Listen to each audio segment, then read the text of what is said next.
Hello दोस्तों, मैं हूं नित्य और निफ्टी के खिलाड़ी में आपका स्वागत है। कल जो मैंने वीडियो निकाला था उसमें एक्चुअली मैंने देखा कि जो मेरा चेहरा ही खाली सामने आ रहा था और चार्ट वगैरह कुछ भी लिंक नहीं हो पाया था। रिकॉर्ड हुआ था लेकिन मैं शायद उसको सही ढंग से लिंक नहीं कर पाया, तो इसलिए आज एडेंडम के रूप में ये चार्ट दिखला दे रहा हूँ, जिससे कि मतलब जो मैंने कल कहा था वो कम से कम आप लोग देख लें कि कहाँ क्या हो रहा है। तो चलिए सबसे पहले जल्दी से चलते हैं हम लोग 5 मिनट्स के चार्ट पे और उसमें हम लोग देखते हैं कि कैसे क्या हुआ था। तो यहाँ 5 मिनट्स के चार्ट मैंने ओपन कर लिया। इसमें देखिए जो फ्राइडे को सबसे पहले जो जहाँ से मार्केट खुला था वहाँ से डायरेक्टली ड्रॉप लिया और यहाँ आके नीचे एक सपोर्ट लेने की कोशिश की, एक बार उठने की कोशिश किया, लेकिन उसके बाद फिर थोड़ा दूर गया भी लेकिन इसको क्रॉस नहीं कर पाया और फिर फाइनली आके अपने फेयर प्राइस पे आके सपोर्ट लिया और वहाँ से फिर उठने की कोशिश की, लेकिन उसके बाद जो नीचे गिरा तो सीधे 18,665 पे आके क्लोज किया। तो इसमें लेकिन यहाँ से जो ये नीचे आया है तो उसमें अगर हम लोग देखें तो ये this is the supply zone basically, मतलब this is exactly the level is around 750। तो 750 के आसपास जो ये यहाँ से ड्रॉप किया है तो ये सप्लाई जोन है, and after that it came to a zone where it accumulate distributed, actually distribution started here and from here it took a drop and from there इट went down directly. One false trapping started, actually Nifty started trapping for the buyers actually, and since the beginning it was dropping down. तो consistently हम लोग देख रहे थे कि ये सिर्फ थोड़ा थोड़ा मूव देके बायर्स को it was trying to trap the buyers. तो यहाँ तक आके 18,665 पे जमा हो गया, but during this process we are seeing the two zone of supply. One is here at 750 level and the second zone is here at 700 level, 700 to 715 actually. तो यहाँ से ये सप्लाई लेवल को मेनली अब इसको अगर ऊपर जाना भी है तो क्रॉस करना होगा, and it's taking support at 650। ये 650 जो है एक अच्छा सपोर्ट है, तो यहाँ सपोर्ट लिया है इसने अभी। But exactly what will be the movement on Monday, it is very difficult to say because we will analyze and we will see कि what is going to happen on Monday. तो let us चलिए हम लोग चलते हैं। सबसे पहले हम लोग हाफ अर्ली चार्ट पे चलते हैं। वो आवरली चार्ट मैंने जानबूझ के नहीं लिया आप लोगों को दिखलाने के लिए, क्योंकि अभी जो एक्सप्लेन करेंगे उसमें बहुत घचपच लगेगा, क्योंकि देखिए ये है आवरली चार्ट, इसमें हम आपको समझाने की कोशिश करेंगे तो इसमें इतना ज़्यादा लाइंस और ये है, ये आप लोगों को समझने में थोड़ी दिक्कत हो जाएगी, इसलिए मैंने सोचा कि हाफ आवरली फ्रेश चार्ट पे आप लोगों को बतला देते हैं।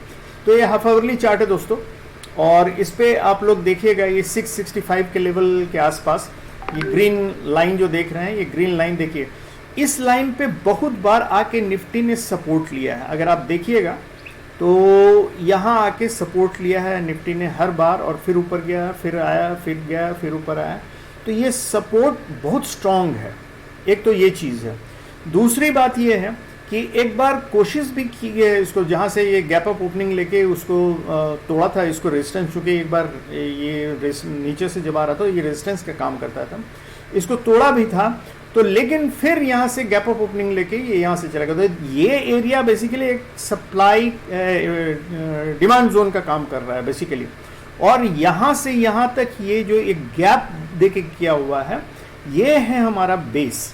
तो ये बेस जो है 650 का लेवल जो है 650 645 से लेके 660 तक, तो ये है हमारा basically support area, support zone जिसको हम लोग बोलेंगे। तो नीचे भी एक डिमांड जोन है और ऊपर भी सपोर्ट है, तो एक काफ़ी स्ट्रॉन्ग सपोर्ट है। अनटिल इसकी कोई अनटूवर्ड मतलब कोई बहुत ही पावरफुल इंस्टीट्यूशन इसको तोड़ना चाहे सडन तो तोड़ सकता है, अदरवाइज जनरली ये टूटने का, क्योंकि 2 बार 3 बार सपोर्ट ले चुका है, थोड़ा तो वीक हुआ है लेकिन ये अभी भी काम करेगा, और इसको इसलिए हम लोग मान रहे हैं काम करेगा कि इसमें इस बार जो हम लोग देख रहे हैं कि जो हम लोग इसको 15 मिनट्स के चार्ट में देखते हैं तो हम लोगों को ज़्यादा क्लियर हो जाएगा। देखिए ये 15 मिनट्स का अगर चार्ट हम लोग देखें तो मैंने बतलाया कि एक रिजेक्शन कैंडल बना है इस लेवल के आसपास।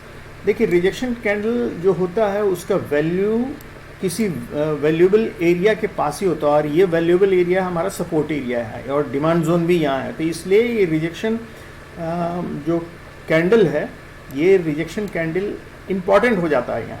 एंड 72.8% चांसेस है कि ये इसको फेवर करेगा, मतलब इसको रेस्पेक्ट करेगा, और ये कैंडल हम लोगों को ऊपर जाने के लिए क्या 72.8% एंड 27 ये कुछ परसेंट चांस है कि ये नीचे जा सकता है, लेकिन प्रोबेबिलिटी ऊपर जाने की ज़्यादा है, बिकॉज ये सपोर्ट और डिमांड एरिया पे ही ये रिजेक्शन हुआ है और रिजेक्शन कैंडल बना है, इसलिए इसको हम लोग ध्यान से देख लें।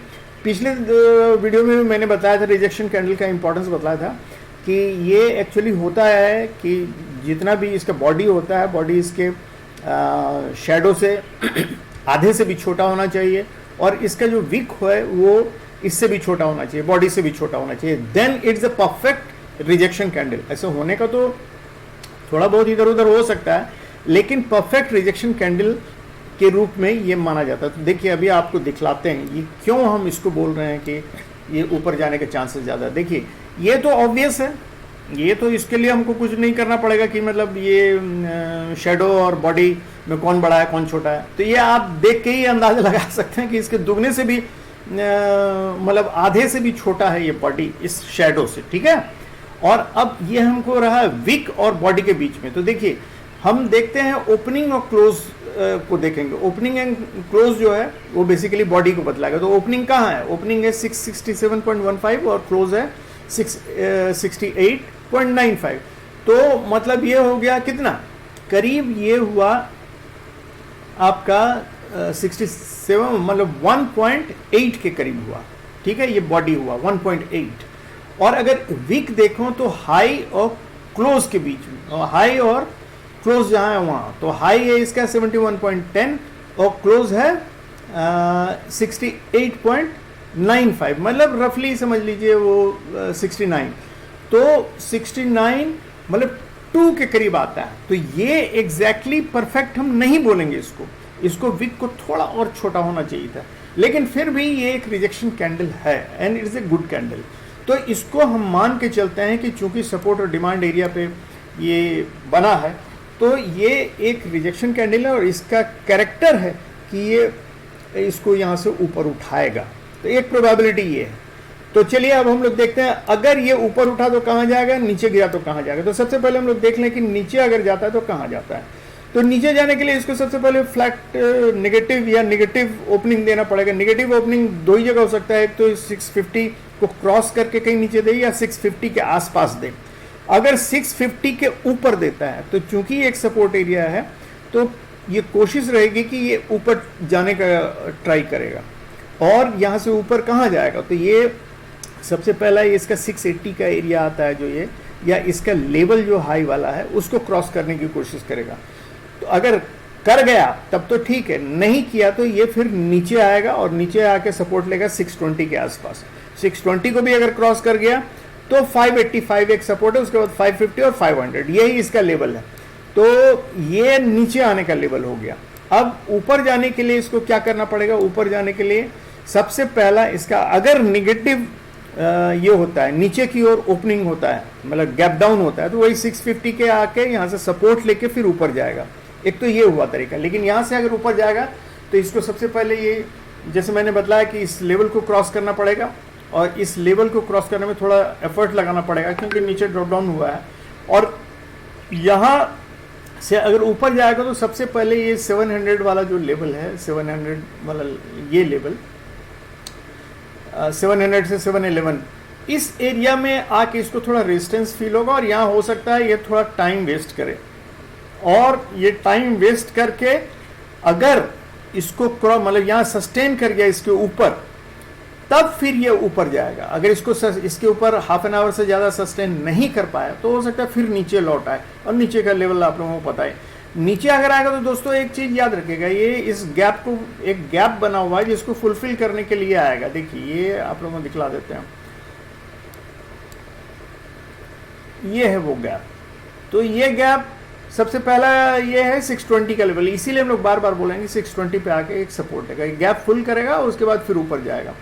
तो चलिए ये तो हम लोगों ने देख लिया, और ऊपर भी हम लोगों ने देख लिया कि ऊपर अगर जाएगा तो ये एरिया इसका 700 से 711 का जो 714 तक या 715 तक बोलें, ये एरिया पर ही इसको आके क्रॉस करके सस्टेन करना, समझिए गोल्डन एरिया है।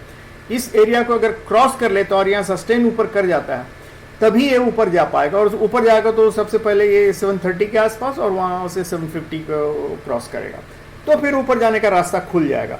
लेकिन अगर ऊपर नहीं क्रॉस कर पाया तो यहाँ 711 या डायरेक्टली नीचे चला गया तब तो फिर कोई बात नहीं, नीचे जाएगा तो फिर नीचे से इसको एफर्ट लगा के ऊपर आना पड़ेगा। लेकिन चांसेस है कि एक ये रिजेक्शन कैंडल बना है, इसका चांसेस है कि गैप अप ओपनिंग थोड़ा होगा। गैप अप ओपनिंग कहाँ होगा? 680 के आसपास होगा, और 680 से ये या तो फिर यहाँ नीचे सपोर्ट लेके आके जाएगा और नहीं तो डायरेक्टली वहाँ से ऊपर चला जाएगा। यही इसका मंडे को होने वाला है। दो ही प्रोबेबिलिटी है, ऊपर या नीचे, लेकिन चांसेस है ऊपर जाने के 72.8% चांसेस है कि ये ऊपर ही इसका गैप अप ओपनिंग होकर ऊपर जाएगा। तो ये लेवल सब नोट कर लीजिएगा दोस्तों, जैसे बतलाया हुआ था उस दिन भी उस कैंडल में बतलाया हुआ है, इस लेवल नोट कर लीजिएगा और इस पे ही आप आराम से ट्रेड ले सकते हैं। दूसरा चीज़ जैसे ऑप्शन चार्ट के बारे में उसमें बतलाया था, क्योंकि दिखा नहीं था इसलिए हम दिखला देते हैं फिर से। ये ऑप्शन चार्ट है, देखिए 700 पे ही 1,69,000 के आसपास है और यहाँ 1,50,000 के आसपास है। ये अगर ऊपर देखिए हुआ है, ये 700, 750 और 800 पे यहाँ कॉल राइटर्स बैठे हुए हैं काफ़ी। तो इसको थोड़ा अगर मार्केट इधर ऊपर की तरफ चलता है तो इसको तोड़ना थोड़ा मुश्किल होगा, तो इसलिए बहुत स्लो प्रोग्रेस होगा। ऊपर जाने में काफ़ी मेहनत करना पड़ेगा मार्केट को और थोड़ा स्लो प्रोग्रेस होगा। लेकिन अगर ये नीचे की तरफ जाता है और नीचे जैसे ही जाता है तो यहाँ फिर और कुछ है नहीं, सपोर्ट सीधे 600 के आसपास है। तो ये सपोर्ट 600 के आसपास है, तो ये वाले जो यहाँ पुट राइटर्स बैठे हुए हैं ये लोग छोड़ के भागेंगे तो ये फॉल बहुत तेज़ी से होगा। अगर नीचे जाएगा तो बहुत तेज़ी से चला जाएगा, हो सकता है आप लोग पुट ले भी नहीं पाए और नीचे पहुँच जाएगा। तो इसलिए इसका तरीका ये होता है इस जगह खेलने का कि जिस जगह ओपनिंग हो, आप देखिए अगर गैप डाउन हुआ है या लेवल पे ही अगर खुला है तो एक कॉल और एक पुट दोनों लेके आप रख लीजिए और जिधर मूवमेंट हो, क्योंकि देखिए पुट की तरफ भी अगर जाएगा तो 600 पे इसको सपोर्ट लेना ही है, तो वहाँ आप काट के एक फिर उसके बाद डबल कॉल कर दीजिए और वहाँ से फिर कॉल को बढ़ाइए। और अगर डायरेक्टली बढ़ता है, कॉल की तरफ डायरेक्टली बढ़ता है तो पुट को पहले ही काट दीजिए, जैसे ही ऊपर 10 पॉइंट बढ़े पुट को काट दीजिए, तब वो चांसेस है ऊपर की तरफ बढ़ेगा। तो ये याद रखिएगा। तो ये जब तक आप मतलब हेजिंग करके नहीं खेलिएगा, इसमें आपको फंसने का पूरा चांस है, ठीक अपोजिट चला जाएगा। तो इसलिए इसमें कोशिश कीजिएगा हेजिंग लेने का। और नीचे साइड याद रखिएगा, पुट आप पकड़ नहीं पाइएगा। एक बार नीचे अगर उतरा और ये कॉल राइटर्स यहाँ से भागे तो इतना तेजी से जाएगा नीचे कि आप पकड़ नहीं पाइएगा। और वही हाल इधर का भी है। इधर जो कॉल राइटर्स बैठे हुए हैं इतने ज़्यादा हैं कि अगर शॉर्ट कवरिंग होता है तो ये बहुत सारे, हालांकि धीरे धीरे जाएगा लेकिन ये बहुत सारे हैं, शॉर्ट कवरिंग जाएगा तो काफ़ी ऊपर तक चला जाएगा। तो चलिए हम लोग इसको भी देख लेते हैं, पीसीआर देख लेते हैं। पीसीआर 0.8 के आसपास है, 0.8172। ये न्यूट्रल के इसमें आता है कैटेगरी में। 0.8 हुआ से लेके 1.2 तक ये हम लोग न्यूट्रल मानते हैं। तो ये कहीं भी ये हो सकता है। हम लोग चल के आप डेटा पे चल के देख लेते हैं डेटा पे क्या है। तो सबसे पहले रिटेल ट्रेडर्स जो हैं बेसिकली इन लोगों ने शॉर्ट किया हुआ है, ये पुट शॉर्ट किया है, हालांकि कॉल भी शॉर्ट किया है लेकिन पुट बहुत ज़्यादा शॉर्ट किया है। इसका मतलब ये लोग थोड़ा बुलिश हैं, ये लोग ऊपर रिटेल ट्रेडर्स लोग बुलिश हैं। DI वालों ने कुछ नहीं किया है और FII ने एक्चुअली लॉन्ग किया हुआ है, दोनों पुट भी और ये भी। ये थोड़े लॉन्ग हैं, पुट में ज़्यादा लॉन्ग किया हुआ है। तो इसका मतलब है कि ये लोग थोड़ा बियरिश हैं। FI डाटा, FI है हमेशा मतलब अपना रास्ता निकाल लेता है, तो बियरिश है तो इसका मतलब नीचे जाने का भी चांसेस है, क्योंकि डेटा हमेशा देखिए FII हमेशा रिटेल ट्रेडर का पैसा खाते हैं, एकदम निश्चित है। तो ये लोग जो बुलिश हैं, हमको लगता है इन लोगों का पैसा डूबने वाला है। तो क्योंकि ये बियरिश अगर हैं तो किसी न किसी तरह से ये अपना रास्ता निकाल ही लेंगे बियरिश करने का, या तो शुरू में ही नीचे जाके ऊपर फिर जाएंगे या फिर ऊपर थोड़ा ले जाके लालच देके उसके बाद टोटल नीचे गिरा देंगे। ये डेटा पॉइंट यही कहता है, डेटा हम लोगों का यही कह रहा है। और क्योंकि ऑप्शन चार्ट भी वही बतला रहा है कि इधर कॉल राइटर्स ज़्यादा बैठे हुए हैं, तो थोड़ा बेरिश लुक है। तो देखिए डेटा हम लोगों का कह रहा है कि FII और ऑप्शन चार्ट हम लोगों का कह रहा है कि बेरिश मार्केट होगा। कैसे होगा वो धीरे धीरे हो सकता है, जैसे भी हो, लेकिन हमारा चार्ट और प्राइस एक्शन बतला रहा है कि ये थोड़ा बुलिश हो सकता है 72 पॉइंट ये पता। अब डिपेंड करता है कि ओपनिंग कहाँ होता है, सारा खेल अब ओपनिंग पे डिपेंड करेगा। तो दोस्तों हम लोग बैठते हैं मंडे को और देखते हैं क्या होता है, लेकिन चांसेस है मेरे ख्याल से प्राइस एक्शन को पहले तरजीह देना चाहिए, मतलब प्राइस एक्शन को ही प्रायोरिटी मिलना चाहिए। तो हो सकता है कि मार्केट थोड़ा बुलिश हो, उसके बाद फिर बाद में अगर ये FII और ये सब मिलके गिरा दें, इसको बेरिश बना दें, तो वो अलग चीज़ है। लेकिन शुरू में हो सकता है ये ऊपर जाने की कोशिश करें। चलिए देखते हैं कैसा होता है, मंडे को मिलते हैं। Thank you very much. और इसको उसके साथ चार्ट के साथ जोड़, प्रीवियस वीडियो के साथ जोड़ के देखिएगा, तभी आप समझ पाइएगा। तो थैंक यू वेरी मच दोस्तों, और सॉरी उसमें मैं नहीं दे पाया था चार्ट, जो खाली मेरा चेहरा आ गया था उसमें। तो thank you and bye and safe and happy trading.